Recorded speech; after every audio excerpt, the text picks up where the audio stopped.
Hello, everyone. My name is Henry Cervantes, Program Manager for the Peace Exchange, a program of Holy Family Ministries. We're very happy to join you today as we explore peace education. As part of the Peace Exchange program, we've developed a peace education program called Speaking Peace. We've been able to take our Speaking Peace program to thousands of young children across Chicago neighborhoods. And we're very happy to join you today. And hello, everyone. My name is Shayna Jones. I am the program assistant to the Peace Exchange. I'm so glad that you all are tuning in. Today, we have a really cool lesson we're going to teach, and it's called Nonviolent Communication. Before we get started, please take out a piece of paper and a pencil because we're getting ready to teach nonviolent communication. Can you repeat after me and say nonviolent communication? Awesome. Thank you, Shayna. So as part of the Speaking Peace program, we believe that peace is possible. We just have to be able to learn the skills and the tools to make that so. In the Speaking Peace program, we are going to learn about nonviolent communication. And as a part of this lesson, you're going to learn the 4 steps that you need to practice peace in your community.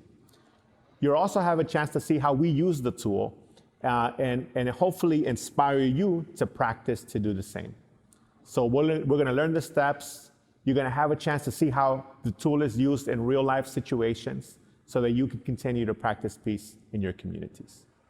Awesome. So as Henry stated, we are going to now teach you all the nonviolent communication process, or NVC for short. This is actually a lesson that we learned during our trip in India, so I think it's so cool. Make sure you all are prepared with your pencil and paper because we're getting ready to start. So what you're going to do is first label your paper 1 through 4. So follow along as Henry is writing on the board. 1 through 4, leave enough space, and make sure your paper is the long way so you'll have enough space for our drawing. Great, so let's get started. We're going to start off with step 1. So for step 1, please draw a circle for a head. You can follow along with what Mr. Henry is doing on the board. Draw a circle for a head, and within the head, draw eyes. And from the eyes, you're going to write the step, observe. So now on your paper, you should have a circle with eyes, and this first step, observe. This first step is so important because in a conflict, we have to make sure we state exactly what we see and don't guess or add your own opinions. So I want you to repeat something after me. Say this with me. You can't argue facts, but you can argue opinions. And you might say, what do I mean by that? So let's use this example. Let's say I am on the grammar school basketball team. And so for my first game, I do pretty well. I'm a pretty good player on the team. But for my second game, I was not feeling the best, so I didn't score any points during that game. So there are 2 students that come up to me after the game. And I want you all to listen because I want you all to identify which student would I be more angry with. So the first student comes up to me after the game and he says, hey, Shayna, I noticed you didn't score any points. Okay.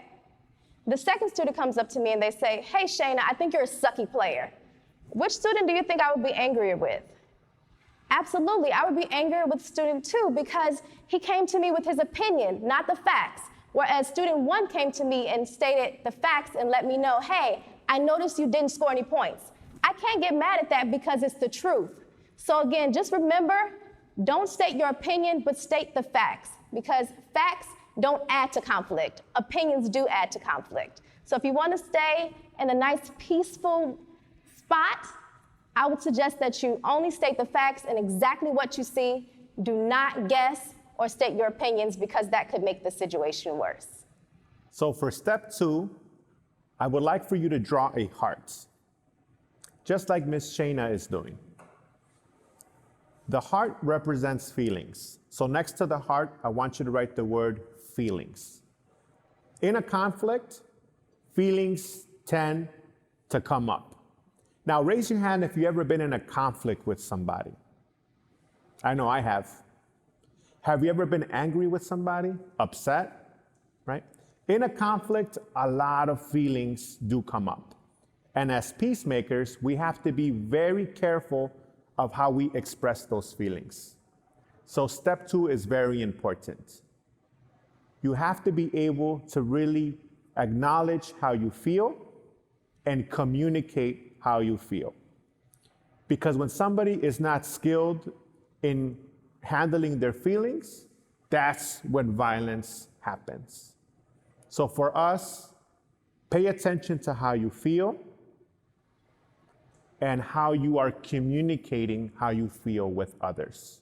As you can see on the board, we have feelings, I feel. And this is how you use step 2. You communicate how you feel. In a conflict, it is okay to be upset. It is okay to be angry. What is not okay is to hurt others. So how can we use our words to communicate our feelings? And you have the power to do that. If you are upset, if you are angry, it is okay to communicate that. So again, step 1 was observe, I see. Step 2, feelings, I feel. And step 3, we're going to discuss our needs. What do you need to feel better in a situation?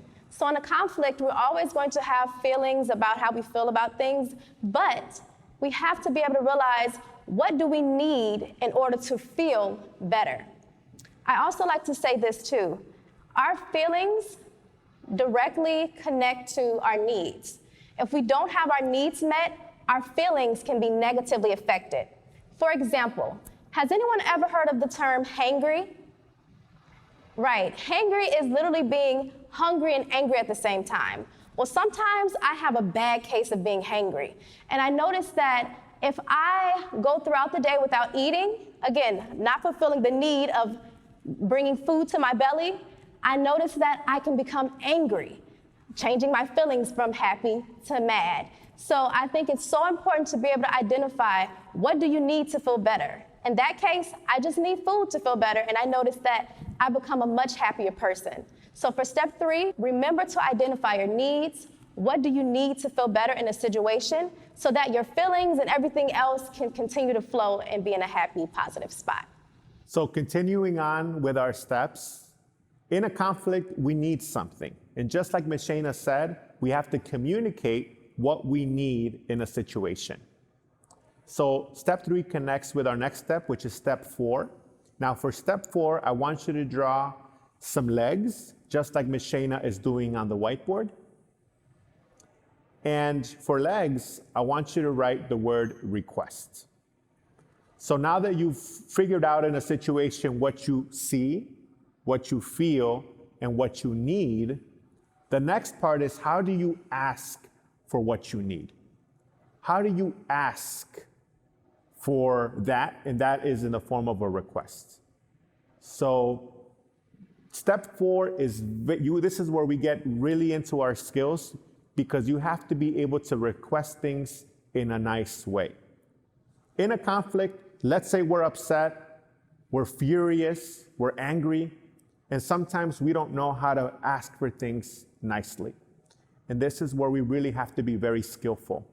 So for requests, remember, how do I ask for what I need in a nice way? I know when somebody talks to me, I like to be spoken to with respect, right? Because it makes a big difference. So again, in nonviolent communication, these are the 4 steps that you can follow to problem solve, to peacefully resolve a conflict. So just to go over the 4 steps, step 1, observe. Talk about what you see in a conflict. Step 2, feelings. Figure out how you feel and communicate your feelings. Step 3, needs. What do you need in that situation? Talk about what you need. And step 4, request. How do you kindly and respectfully ask for what you need? And if you use these steps, you're using the skills to make peace possible. What you see, what you feel, what you need, and what you ask for. And I know this might be difficult, especially in a conflict or in a problem where we might be upset with our friend or our brother or our sister. I guarantee you that if you use these steps, you'll be a better peacemaker. Great, so this is my favorite part of the lesson where we actually get to act out skits based off real life scenarios and conflicts. So basically, we're going to model how to use the 4-step process of nonviolent communication to solve conflict. So in this first scene, you're going to see Henry have a marker, and I'm going to snatch the marker away from Henry. And what he's going to then have to do is talk to me using the 4 steps to help solve the conflict. Now what I need you all to do is say action with me to start the scene. And action. Man, I need something to write with. Give me this. Shayna, can I talk to you for a second? Sure. Hey, I saw you just snatch the marker from my hands. That's mine. I feel really upset right now. I'm angry. Why do you have to snatch it from me like that? I need that. With all this e-learning stuff, I need my materials. That's my marker. I got to do a project. That's mine. I need it. Can I please get it back? If you need something, just let me know. Just don't snatch it. I feel so disrespected right now. So can I please get it back? You know what? Sure, Henry. I apologize for snatching it in the first place. And I do understand this e-learning is definitely a lot. So I apologize. Will you forgive me? Sure. That's fine. All right. So let's do a quick recap of what we just saw. Henry said he saw me snatch the marker from him. He then said he felt very disrespected and also hurt. He talked about what he needed, which was me to give him his marker back. And then he politely asked for his marker back. And I was so happy to give him his marker back after apologizing. Now we're going to do another skit. Now, because of the new normal, with us having to wear face masks, this next skit, we're going to demonstrate how I don't want to bother wearing a mask. And so we're going to have a conflict. And so Ms. Shayna and I are going to demonstrate how we could use nonviolent communication in this new normal.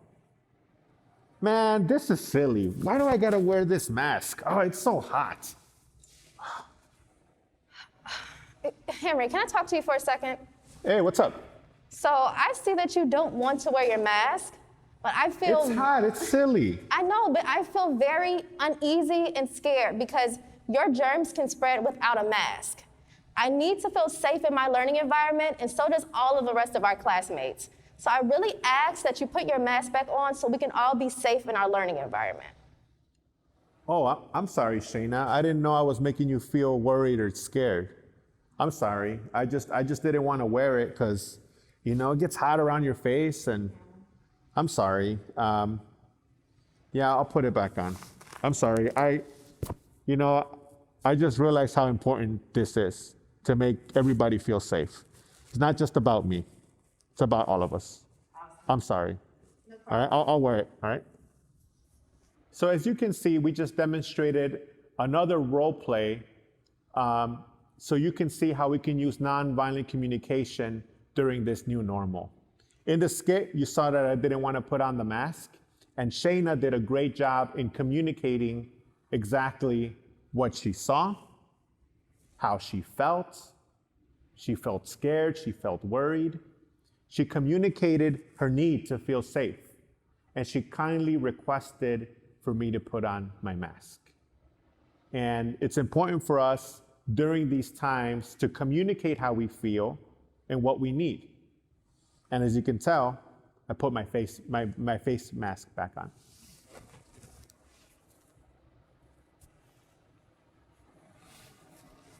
So thank you again for joining us for this speaking piece lesson. And remember, these are tools that you can use during this new normal. In this lesson, you saw us go through the steps, and you saw us do 2 role plays and how to use these steps to make peace. In speaking peace, we believe that peace is a practice. It's something that you do. Peace is a skill. So thanks again for joining us. Yes, thank you so much for joining us. I've had a great time being with you all and teaching you all this cool lesson. And I really want to add on to Henry and say, yes, practice, practice, practice. Again, you won't become an expert of nonviolent communication overnight, but as long as you practice on your friends and families and the people around you, I'm sure you're going to become great at it. Thank you so much for joining us. And again, please be safe.